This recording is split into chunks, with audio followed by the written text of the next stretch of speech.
ఎందుకన్నయ్య మనసులో బాధ పెట్టుకొని బానే ఉన్నట్టు నటిస్తున్నావు? నీకు నిజం దాచడం అస్సలు చేత కాదన్నయ్య. నిజం చెప్పు, పారుతో పెళ్లి నీకు ఇష్టం లేదు కదా? ఇష్టం లేకపోతే నేనెందుకు ఒప్పుకుంటాను ప్రీతి?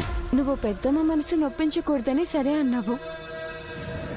పారు విషయంలో పెద్దమ్మ ఎందుకంత పర్టికులర్ గా ఉందో నాకు అర్థం కావట్లేదన్నయ్య. నువ్వు వద్దు అని ఒక్క మాట చెప్పాల్సిందన్నయ్య. మేమంతా నీకు సపోర్ట్ గా ఉండేవాళ్ళం. స్నేహ, అయిపోయిందేదో అయిపోయింది, దాన్ని అక్కడే వదిలేయండి. ఈ విషయం గురించి మీరు అనవసరంగా పెద్దమ్మ దగ్గర డిస్కషన్ పెట్టద్దు, అర్థమవుతుందా? ఏంటన్నయ్య ఇది? మనసుకు నచ్చని పని ఎప్పుడు చేయకూడదని నువ్వే చెప్తూ ఉంటావు కదా. అలాంటి నువ్వే మనసు చంపుకొని పెళ్లి చేసుకుంటావా? కొన్నిసార్లు పరిస్థితులకు అనుగుణంగా మనల్ని మనం మార్చుకుంటూ పోవాలి, తప్పదు. Just we have to go with the flow. అది కాదన్నయ్య, పారుకి నీ మీద కొంచెం కూడా ప్రేమ ఉన్నట్లు కనిపించట్లేదన్నయ్య. అవునన్నయ్య, తను ఏదేదో ఎక్స్ప్లెనేషన్ అయితే ఇచ్చింది, కానీ నీకొక్క సారీ అయినా చెప్పిందా?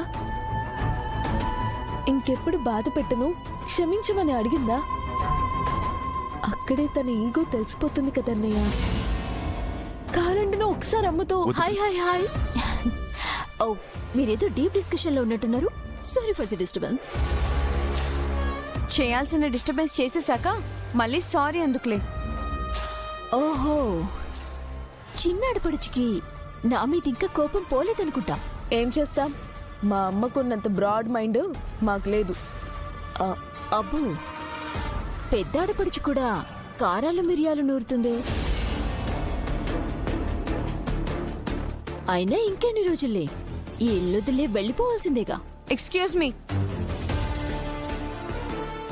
ప్రీతి అక్క పెళ్ళైన దగ్గర నుంచి ఇక్కడే ఉంది. రేపు నేను కూడా అంతే.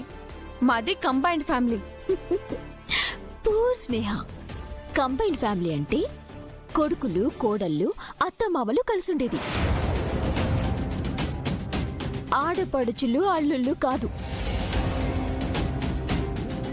అయినా చిన్న పిల్లవి కదా, నీకిప్పుడే అర్థం కాదులే. రుద్ర, అలా సరదాగా బయటకు వెళ్దామా? ఇప్పుడా? ఎక్కడికి? చెప్తే కానీ రావా? ప్రేమించుకునేటప్పుడు నేను అలా ఫోన్ చేస్తే నువ్వు అలా వచ్చి వాలిపోయేవాడివి, మర్చిపోయావా? నాకు కొంచెం టైర్డ్గా ఉంది, ఐ నీడ్ రెస్ట్.